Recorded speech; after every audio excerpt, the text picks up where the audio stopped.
Hello बच्चों, आज का जो वीडियो लेक्चर है वो न्यूक्लियर फिजिक्स से रिलेटेड है।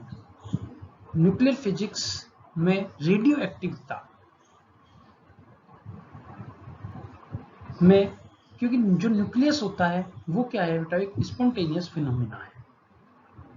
स्पॉन्टेनियस फिनोमेना का मतलब न्यूक्लियस अपने आप विघटित होकर नए न्यूक्लियाई में बदलता रहता है। तो नए न्यूक्लियाई बदलने के लिए एक डॉटर मतलब पेरेंट न्यूक्लियाई है वो किस में बदलता है, daughter nuclei with procedure DK.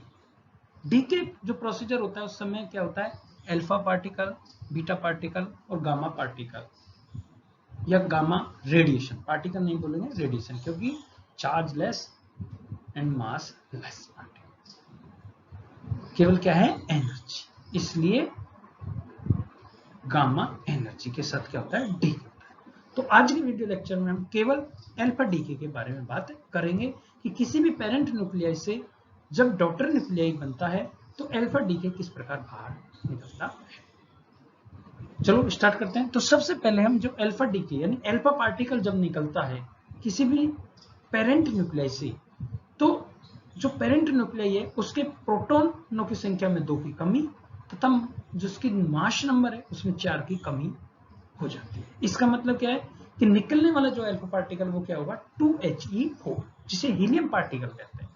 इसका मतलब क्या है कि हीलियम जो अल्फा पार्टिकल है वो क्या है, हीलियम न्यूक्लियस है।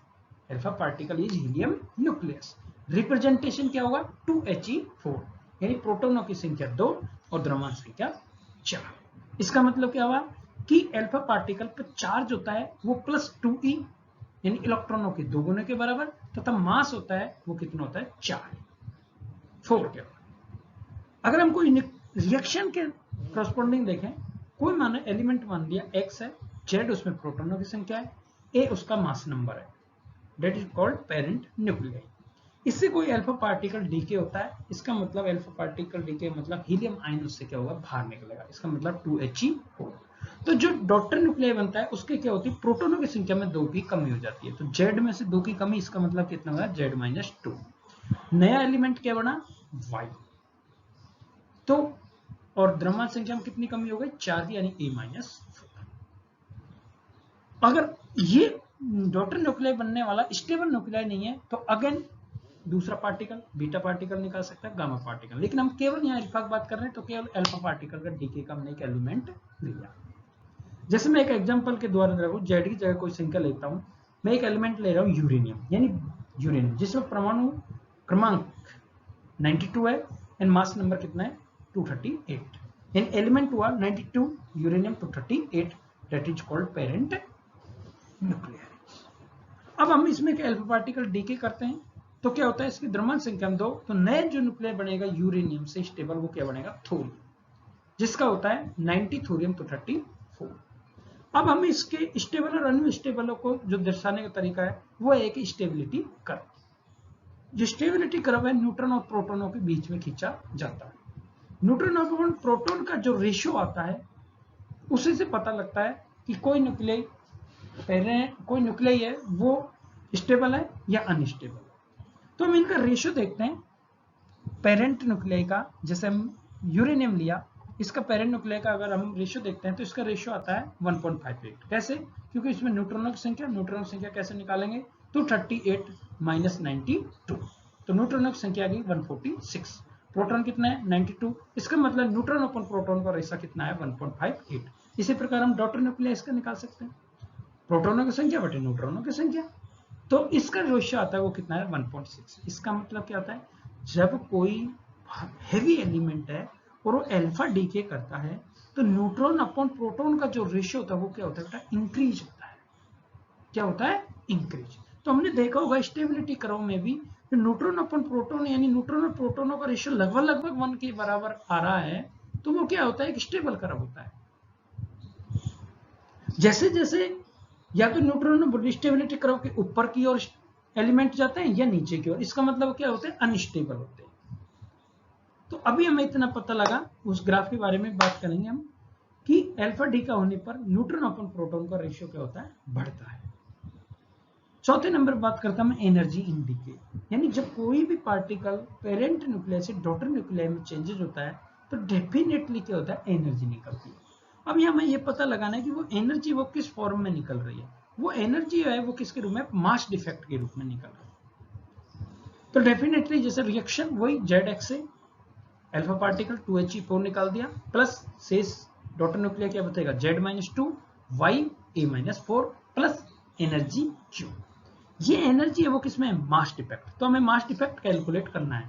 तो मास डिफेक्ट कैलकुलेट के लिए क्या कर सकते हैं, पेरेंट न्यूक्लियर जो मास है वो कितने भागों में फूटा, 2 भागों में, एक तो हीलियम प्लस डॉटर, उन दोनों का मास, दोनों का डिफरेंस ले लो, तो ये क्या हो जाएगा, मास डिफेक्ट। तो और एनर्जी को, मास डिफेक्ट को किसमें, एनर्जी में कन्वर्ट करना है, energy due to mass defect. तो क्या होता है बेटा, delta M into C square. इसको क्यू बराबर डेल्टा एम की वैल्यू रखेंगे, सी स्क्वायर का मतलब डायरेक्ट एनर्जी में कन्वर्ट करने के लिए 921.5 यानी 931.5 मेगा इलेक्ट्रॉन वोल्ट से क्या करते हो, जो मास है उसको कैलकुलेट करना है एएमयू में। तो यानी जो दोनों का डिफरेंस होता है एएमयू, किसका, daughter parent nuclei minus daughter nucleus minus alpha particle, उसका जो डिफरेंस होता है उसको 921.5 से मल्टीप्लिकेशन करते ही हमें क्या आ जाती है, एनर्जी। और ये ऑल मास है, ये किसमें लेना है, M, atomic mass of unit, जिसको हम कैलकुलेट करते हैं कार्बन 12 परमाणु से। अगला पॉइंट जैसे हम, तो इस तरह से एनर्जी निकल जाएगी। अगला पॉइंट हम जैसे मोमेंटम कंजर्वेशन की और बात कर सकते हैं अल्फा डीके में। तो मोमेंटम कंजर्वेशन में क्या है, जब कोई पार्टिकल बेटा रेस्ट में होता है तो डेफिनेटली उसकी वेलोसिटी क्या होगी, 0। तो डेफिनेटली उसका मोमेंटम पी इनिशियल बराबर क्या होगा, 0। अब मैं मान लेता हूं कोई मेरा पार्टिकल एक्स से वाई पार्टिकल बना, तो डेफिनेटली क्या निकलेगा, अल्फा पार्टिकल। अल्फा पार्टिकल की वेलोसिटी क्या है, वी अल्फा, और डॉटर जो न्यूक्लियस बना उसकी वेलोसिटी क्या है, वी आई। तो डेफिनेटली मोमेंटम कंजर्वेशन के लिए, क्योंकि इनिशियल पार्टिकल रेस्ट में है और अनस्टेबल पार्टिकल में टूटा, तो दोनों की वेलोसिटी क्या है, अपोजिट, यानी एक अल्फा पार्टिकल इधर तो दूसरा डॉटर न्यूक्लियस इधर। इसका मतलब मोमेंटम कंजर्वेशन के लिए फाइनल मोमेंटम यानी डॉटर न्यूक्लियस का पी m1 या जो डॉटर न्यूक्लियस है उसका मोमेंटम mv और अल्फा पार्टिकल मोमेंटम mv, वो दोनों क्या होगा, एक दूसरे का अपोजिट होगा। तो डेफिनेटली फाइनल मोमेंटम भी क्या होगा, जी। तो क्या कह सकते हैं, मोमेंटम ऑफ कंजर्वेशन के रिएक्शन करते हैं बेटा, initial momentum and final momentum दोनों क्या होने चाहिए, 0, या दोनों क्या होने चाहिए, बराबर होने चाहिए। तो ऐसे रिएक्शन में क्या हो जाएगा, मोमेंटम कंजर्वेशन भी हो जाएगा। तो इस तरह से हमने न्यूक्लियर रिएक्शनों में आज सबसे पहले अल्फा डीके के बारे में बात की। धन्यवाद।